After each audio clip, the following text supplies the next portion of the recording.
I always try to justify myself, and I want to teach you in very simple and easy manner, because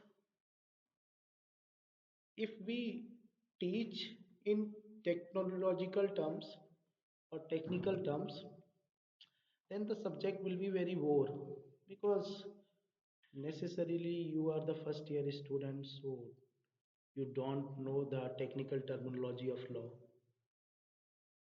That's why it becomes very necessary that law should be taught, whether it is constitution or any other law, in the simple terms, simple words. And this is always my tendency on policy to teach in this way. So we were discussing the directive principles of state policy, and we have discussed three types of directive principles, you know very well. First type of directive principles was social and economic rights. Second was social security right, and third type of directive principles was the community welfare rights. So we have discussed these all rights in detail. I need not to repeat them. And in the very beginning, I told you few conceptual thing about directive principles. And those conceptual things was non-justiciability of directive principles.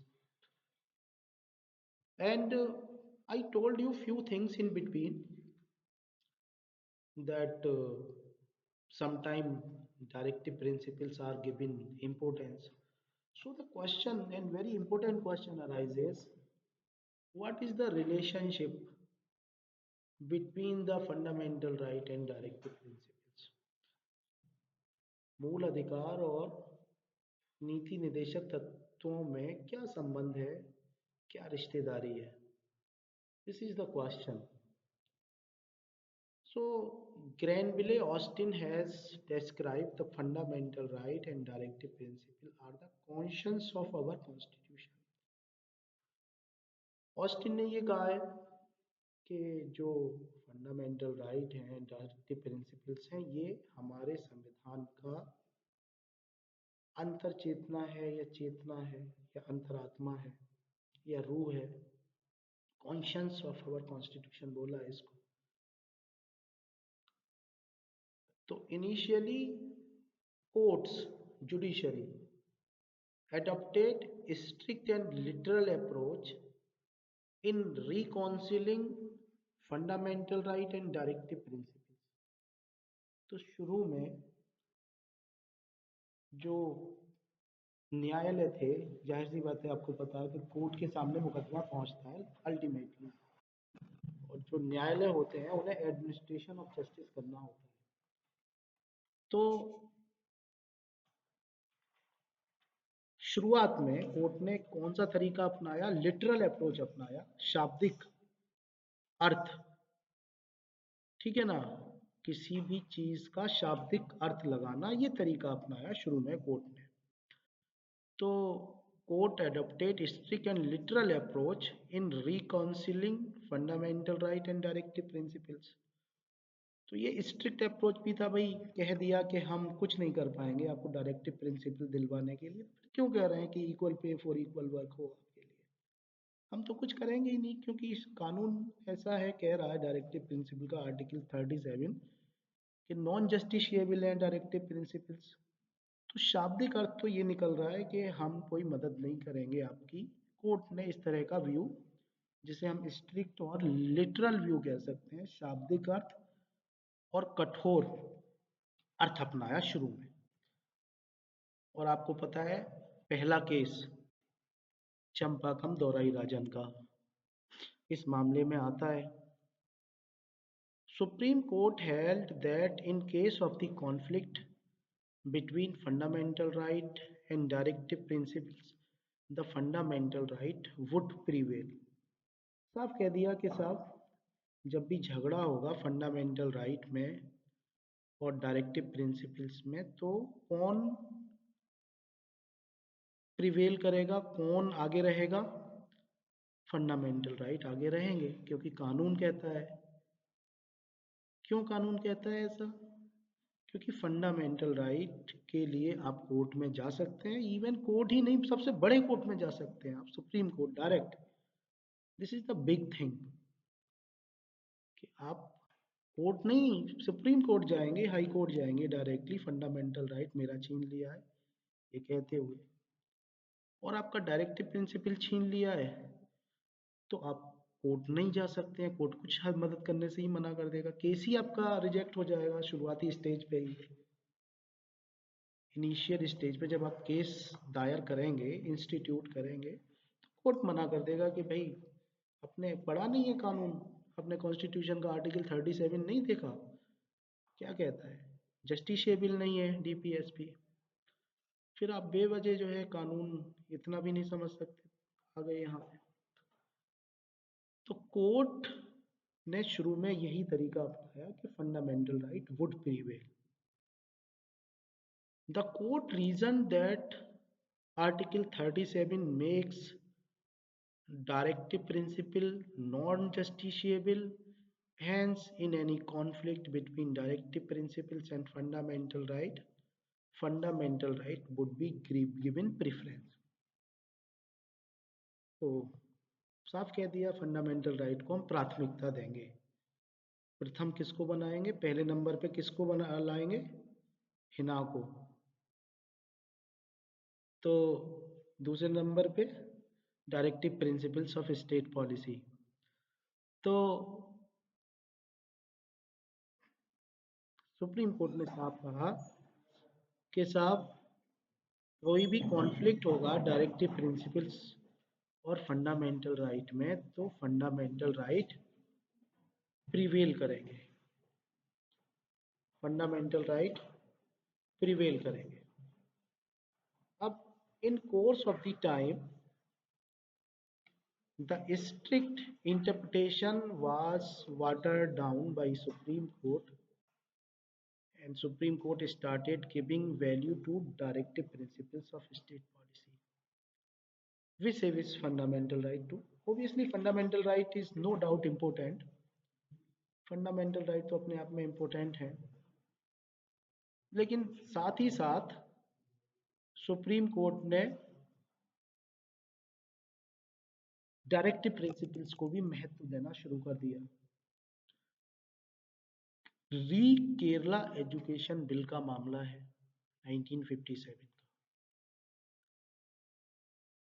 Supreme court held that though the directive principles cannot override fundamental right, supreme court ने यह कहा कि हालांकि directive principles fundamental right को override नहीं कर सकते हैं, पीछे नहीं छोड़ सकते हैं। In determining the scope of ambit of fundamental right, the court may take into account directive principles and adopt the principle of harmonious construction. ठीक है ना? तो जब भी स्कोप या सीमा, क्षेत्र और सीमा की बात होगी कि directive principle of fundamental right का क्षेत्र और सीमा क्या है, कितना हम इसका विस्तार कर सकते हैं फंडामेंटल राइट का, कितनी इसकी सीमा होगी, तो डायरेक्टिव प्रिंसिपल्स का भी ध्यान रखा जाएगा, उसको इग्नोर नहीं किया जाएगा।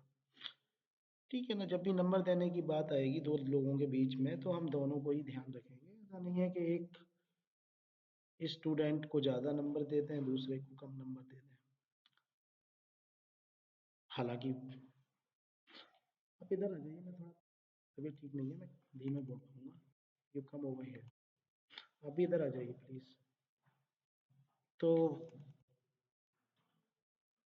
हार्मोनियस कंस्ट्रक्शन का एक नया दौर शुरू हुआ, जिसे सामंजस्यपूर्ण अर्थान्वयन कह सकते हैं, कि बैलेंस बना के अर्थ निकाला जाएगा, कि एक को बहुत ज़्यादा इम्पोर्टेंस ना मिल जाए और दूसरे को बहुत कम इम्पोर्टेंस ना मिले।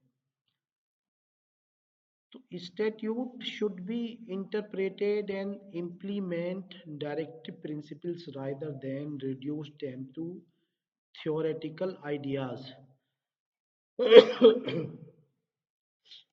तो जो कानून है, स्टैट्यूट है, उसका इस तरीके से अर्थ लगाया जाए कि वो डायरेक्टिव प्रिंसिपल्स को भी लागू करने का साधन बन जाए, ना कि उसको कम करने का, कि केवल ये तो थ्योरेटिकल आइडियाज हैं, धारणा की बातें हैं, थ्योरी की बातें हैं, सिद्धांत की बातें हैं, हम ये कह के इग्नोर कर दें डायरेक्टिव प्रिंसिपल्स को, ये अच्छी बात नहीं है। आगे बैठिए जरा।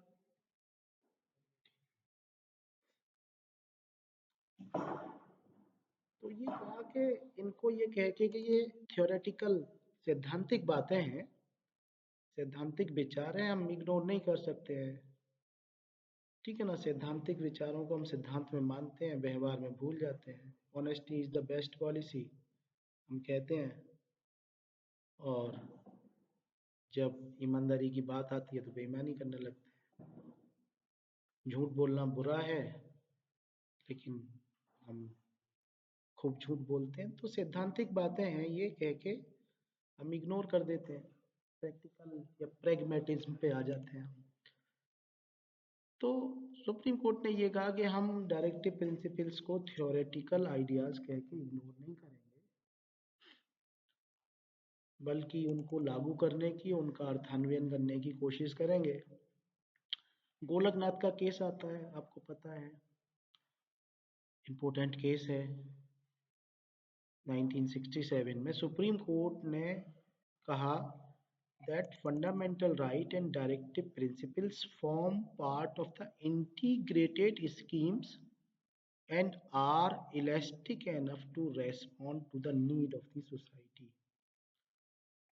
तो ये कहा सुप्रीम कोर्ट ने कि साहब ये दोनों जो हैं वो संयुक्त योजना का हिस्सा हैं, फंडामेंटल राइट और डायरेक्टिव प्रिंसिपल्स, और लचीले हैं पर्याप्त कि देश की ज़रूरत या समाज की ज़रूरत के हिसाब से हम इसमें प्रतिक्रिया कर सकते हैं। इसको इतना लचीला बनाया गया है कि ऐसा नहीं है कि कह दिया कि सब डायरेक्टिव प्रिंसिपल्स में आप कोर्ट में केस नहीं कर सकते तो नहीं करेंगे, ऐसा नहीं है। कर सकते हैं, इलास्टिक है, ठीक है ना, इतना नहीं है कि ये जितना बड़ा है उतना ही रहेगा, इसको आप लचीला भी बना सकते हैं। डायरेक्टिव प्रिंसिपल्स के बारे में हालांकि मना किया गया है कि जस्टिफिएबल नहीं है, फिर भी आप इनको लागू करा सकते हैं क्योंकि लचीले हैं। ठीक है ना, एक रस्सी है 1 फुट की, आप उसको खींच नहीं सकते हैं, लेकिन इलास्टिक है, फंडामेंटल राइट तक पहुंच रही है इलास्टिक, लेकिन खींच के आप डायरेक्टिव प्रिंसिपल्स तक भी पहुंचा सकते हैं। तो उनको इलास्टिक बनाया गया है और ये संयुक्त योजना का हिस्सा है। गोलकनाथ के केस में ये बात कही। इसके बाद में केशवानंद भारती का केस आता है, and supreme court held that fundamental right and directive principles aim at the same goal of bringing about the social revolution and establishment of the welfare state, and they can be interpreted and applied together. They are the conscience of our constitution and there is no antithesis between them. तो court ने ये कहा कि एक लक्ष्य है दोनों का कि सामाजिक क्रांति लाई जाए, कल्याणकारी राज्य बनाया जाए, और उनको इस तरीके से आप उनका अर्थ लगाएंगे या उनको लागू करेंगे कि मतलब कल्याणकारी राज्य बन पाए, सामाजिक क्रांति आ पाए। आजकल तो क्रांति तो रील में खो गई है, ठीक है ना। क्रांति का कोई सवाल ही अब पैदा बड़ा मुश्किल से लगता है। पूरी सोसाइटी रील चला रही है, क्रांति कहाँ से आएगी? सोसाइटी की क्रांति रील ने ले ली है, तो क्रांति बड़ी मुश्किल दिखती है। अब रील में ही सारा टाइम इन्वेस्ट हो जाता है, तो क्रांति कहाँ से आएगी? क्रांति के लिए सोच कहाँ से पैदा होगी? रील ही सारा टाइम कंज्यूम कर ले रही है। तो ये भी कहा कि ये अंतरात्मा या कॉन्शियस है कॉन्स्टिट्यूशन का, और इनके बीच कोई एंटीथीसिस या झगड़ा नहीं है, कोई प्रतिस्पर्धा नहीं है। Directive principles of fundamental right के फंडामेंटल राइट तो दे दिया जाएगा, डायरेक्टिव प्रिंसिपल्स नहीं दिया जाएगा। ये झगड़ा लगता है कि भाई इनको तो नंबर मिल जाएंगे, इनको नंबर नहीं मिलेंगे।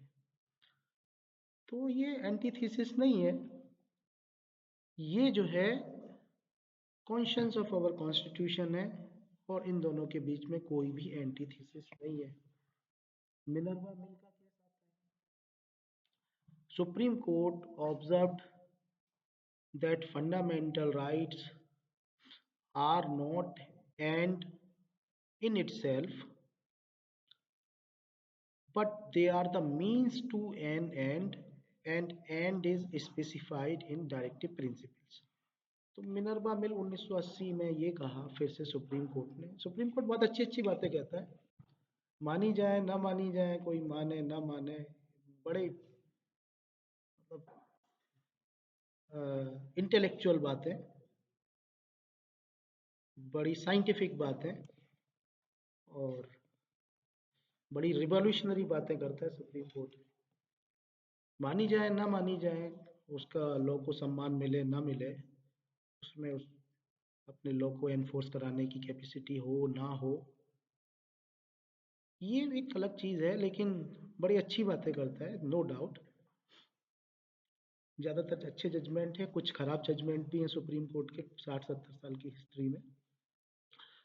तो इस केस में मिनर्वा मिल में सुप्रीम कोर्ट ने ये कहा कि फंडामेंटल राइट अंत नहीं है, मंजिल नहीं है, एंड नहीं है।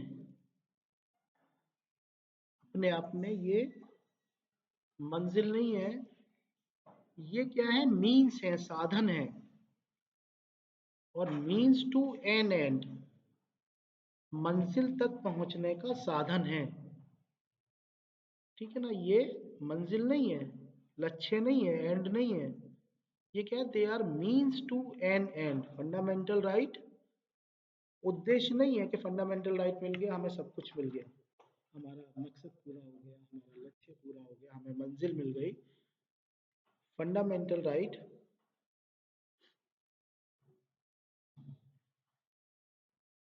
अंत नहीं है, एंड नहीं है, लक्ष्य नहीं है, बल्कि ये साधन है जिसके द्वारा, जिस पे बैठ के आप लक्ष्य तक पहुंचेंगे। Means to an end is specified in the directive principles. और मंजिल क्या है? मंजिल बताई गई है डायरेक्टिव प्रिंसिपल्स में।